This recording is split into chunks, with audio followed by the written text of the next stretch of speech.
For nearly 2 decades, Sonic fans have asked the most burning of all questions. Can there be a good 3D Sonic game? For some, that game has yet to be unveiled, while others find solace in such games as Sonic Unleashed, Sonic Generations, and Sonic Adventure. Wait, what? Sonic Adventure? Okay, look. Before the pitchforks come out, let me explain. Yes, Sonic Adventure was the first true 3D Sonic game, but does that fact alone excuse the flaws? And believe me, there are many flaws present in this game. We'll tackle that question and more in GiftedLlama Versus, the show where we look at all sorts of games, from the critically acclaimed to the horribly shunned, and everything in between. Welcome to the show. It was the late 1990s, and Sega's long-lasting stalemate with Nintendo was weakening. Their latest console, the Sega Saturn, was failing to impress consumers due to continued popularity of its predecessor, the Sega Genesis, and the release of the latest Nintendo console, the N64. Plus, another contender had launched their first console in 1994, the Sony PlayStation. Both of these consoles surpassed the Saturn at launch due to a number of factors. They had better ad campaigns, better pricing, and there were numerous delays on Sega's front, such as the failure of securing Panzer Dragoon as a launch title. However, the continued failure of the Saturn could also be attributed to the fact that there had not been a fresh new Sonic game since 1994's Sonic & Knuckles. After all, that was the company's biggest IP, and an active competitor with Nintendo's mascot Mario in the early 90s. Sure, there was Sonic R and Sonic Jam, but the former was just a very short racing game, and the latter was just a compilation of old Sonic games with a basic 3D museum-like overworld.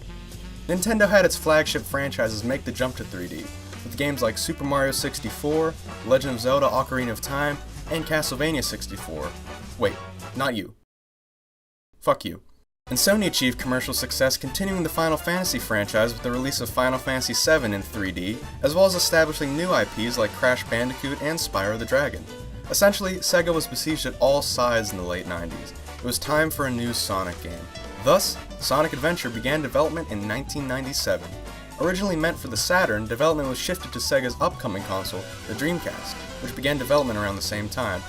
After a year and a half and a $300 million promotion campaign for the Dreamcast, Sonic Adventure was released as a launch title for it on November 27, 1998, in North America on September 9, 1999, and in Europe on October 14, 1999. Unfortunately, the Dreamcast failed a few years after its release, and Sonic Adventure was ported in 2003 to the Nintendo GameCube as Sonic Adventure DX, Director's Cut. Then in 2010, Sonic Adventure DX was ported to Xbox Live Arcade, PS3, and PC. Alright, now onto the meat and potatoes of the review. Sonic Adventure's story is told from multiple perspectives, mainly from the 6 playable characters in the game. As a result, when playing through the characters in order of appearance, there will be repeat scenes with new information, which comes usually in smaller pieces with the whole story being apparent by the end. But here's the story in a chronological sense. Spoiler warning.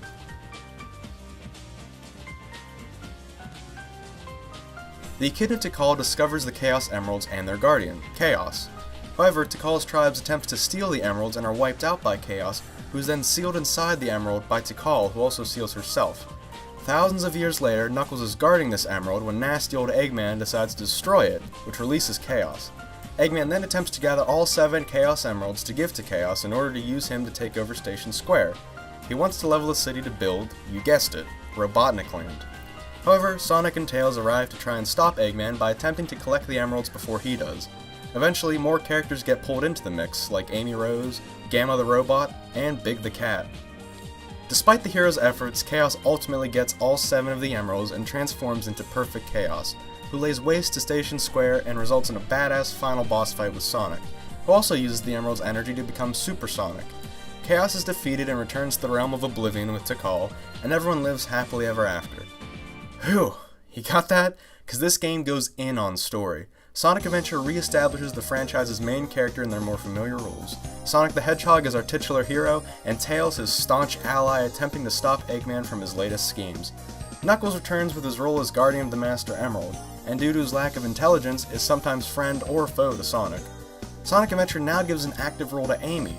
She plays as an ally parallel to Sonic by attempting to befriend the skeptical robot Gamma, who starts as an evil creation of Eggman but ultimately ends up allying with the good guys. The introduction of the aforementioned Gamma also adds a unique element to the Sonic games, allowing us to play as the enemy initially.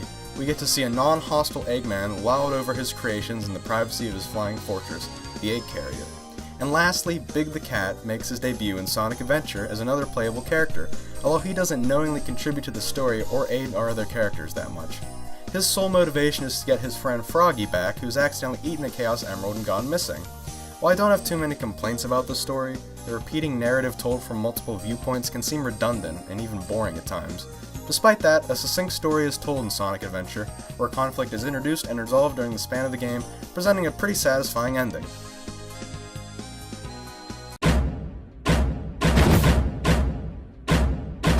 Sonic Adventure is incredibly ambitious in its approach to gameplay, providing numerous styles of games within one. However, this also exposes one of the first weaknesses of the game, lack of focus via distracting and unnecessary gameplay elements. I'll get to the big ones in a minute. The gameplay style is generally different for each of the 6 characters you choose to play. There are 3 main hub worlds called Adventure Fields, where all the characters can explore at any time throughout the story. That's Station Square, Mystic Ruins, and the Egg Carrier. Sonic's campaign presents the classic speed-based platforming that the franchise is known for, now in full 3D. The camera is mostly focused behind Sonic, and I say mostly because this is the second big flaw in Sonic Adventure, the incredibly fucky camera. Half of the difficulty in this game is dealing with the faulty camera angles. Sonic will blaze through passageways while the camera gets stuck on a wall, or the next big jump you have to make is obscured by the camera facing the wrong way. Oh, you can adjust the camera, or at least try to, but after a few seconds of playing it takes control again and goes crazy on its own volition. Anyway, Sonic's levels are fast-paced and fun. You zoom about, dodging enemy attacks and navigating rich levels filled with all kinds of fun stuff. Sonic gets 10 levels, the most out of any characters in the game, and they're almost all this basic format. Almost. Let's talk about Casino-opolis, the level which halts every player in their speedy Sonic progress. Being the 3rd level in Sonic's campaign, you've seen Sonic race through 2 beautiful and fast-paced levels. But when you come to Casino-opolis, all that comes to a grinding stop. In order to get the emerald in this level, you must collect enough rings to fill the prize room up to access the emerald placed all the way up top. You need about 300 to 500 rings to do this, which is no easy task in this small, closed-off level. So, you have 2 options. Either play one of the 2 pinball machines and slowly accrue enough rings to fill the room, or suck ass at pinball, earning less than 100 rings in a pinball game, and get sent to the underbelly of the casino, which presents a more traditional Sonic level, a linear speedway with numerous obstacles. This level annoys me because while the pinball machines are fun and feature a cameo from one of my favorite Sega characters, Knights, it interrupts the flow of Sonic's gameplay and is just a pain in the ass.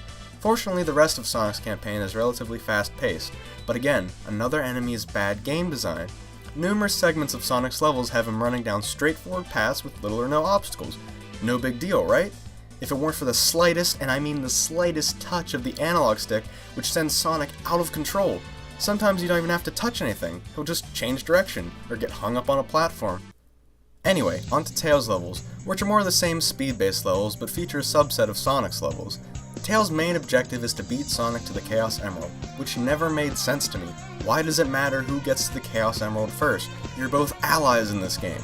Maybe it's just nitpicking on my part for a little element of competition between friends, and I guess it does establish Tails' final level, in which he must beat Eggman in a race to a disarmed rocket.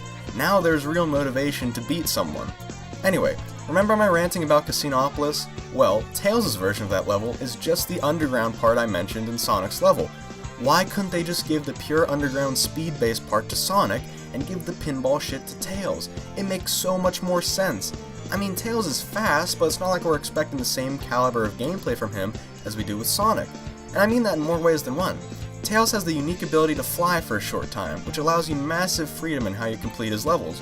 You can travel the traditional path and rely on pure speed to get to the end, or you could use strategically placed aerial speed boosters that only Tails can reach to take huge shortcuts. Or, you could completely fuck around and break the game in all sorts of ways using a combination of these mechanics. That's one thing I do love about Sonic Adventure. There's all sorts of freedom, intentional and unintentional, on how to approach levels across all characters. I didn't mention combat with Sonic because his is pretty straightforward. Lock onto enemies and whatnot. Tails is a bit different, relying on a tail spin as his primary attack. However, you have to be stationary to use it or else you'll go into a spin dash. This is incredibly annoying in the final fight where Tails has to hit Eggman's Eggwalker's legs in a timely manner without getting hit. So you have to first position yourself correctly, stop, and then attack, all in a short span of time.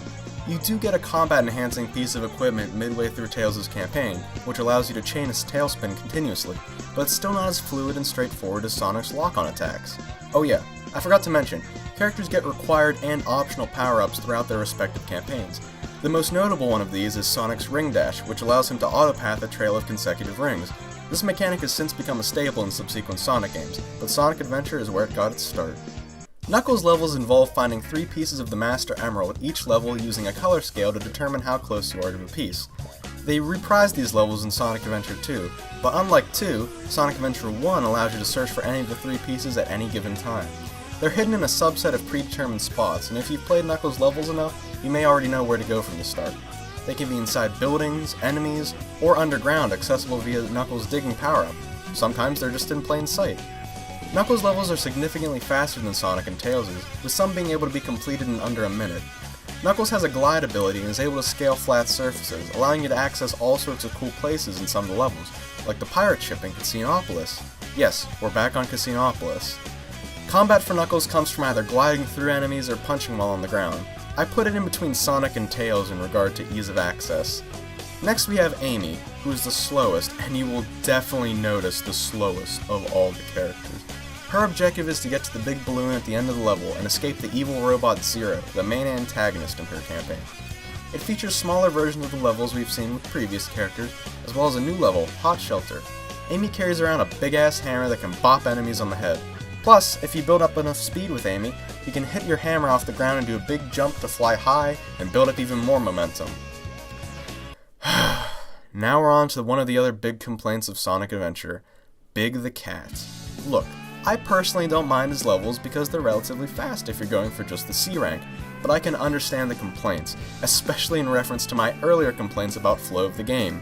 Big's levels involve fishing for his friend Froggy and aquacentric versions of some of the previous levels. If you've played Sega Bass Fishing, also released on the Dreamcast, controls and style are pretty similar in this. However, if you don't know the controls well, these levels could take a while and be incredibly frustrating. Come on! Are you fucking serious, dude? Oh, please, just say fucking take the lure! Just take it!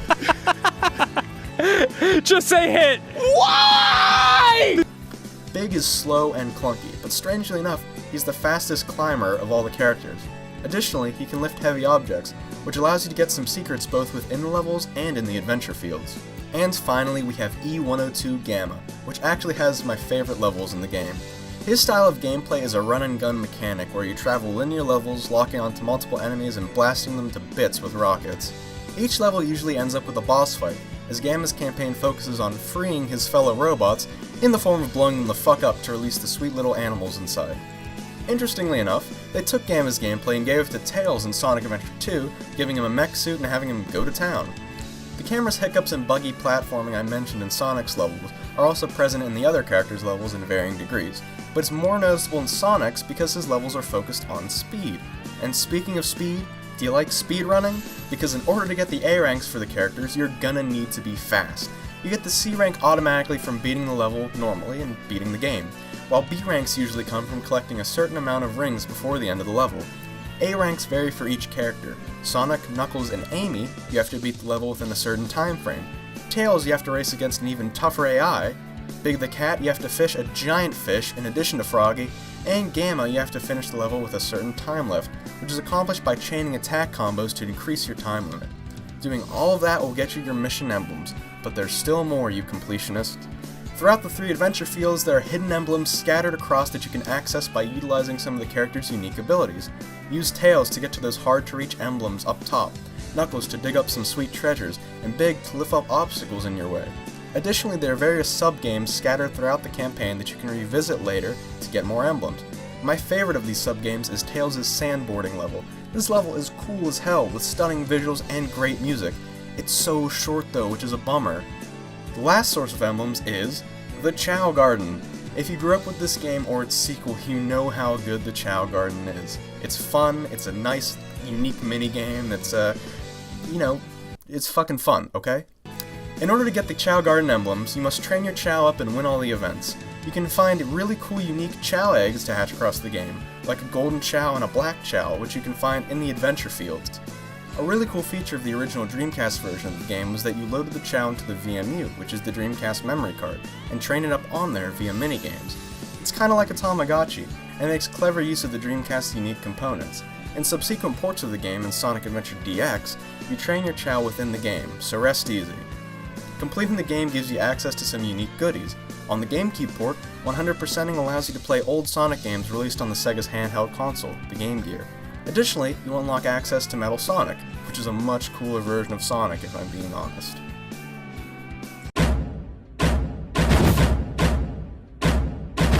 The crowning jewel of this game is its soundtrack.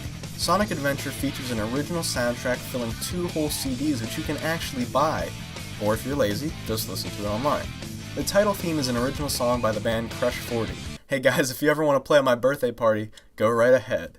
There's unique music that perfectly fits each level and situation, from fully fleshed out tracks to short jingles for certain events. Additionally, each character has a unique musical motif and theme. Sonic has rock and roll, Tails has upbeat pop, Knuckles has hip-hop and R&B, Amy with some sassy bubblegum pop, Big with the tropical reggae tunes, and E102 with some jazzy beats. The best part is, a lot of these tracks are great independent of the game.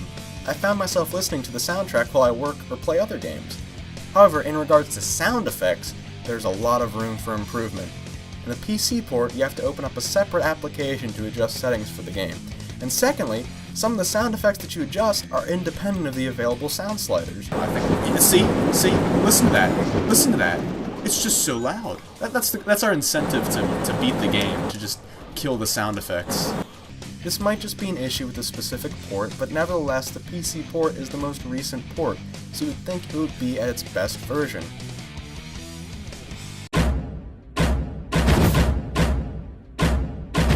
Sonic Adventure marked an ambitious leap forward as a Sonic game.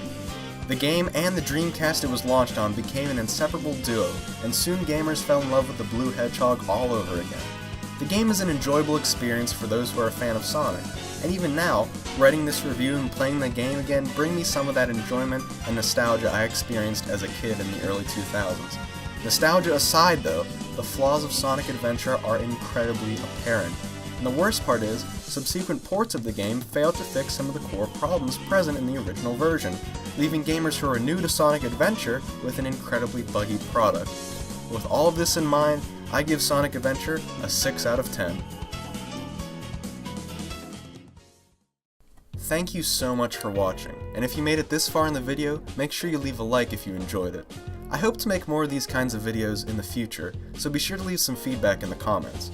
Also, be sure to subscribe and turn on notifications to see when my newest videos come out. See you next time!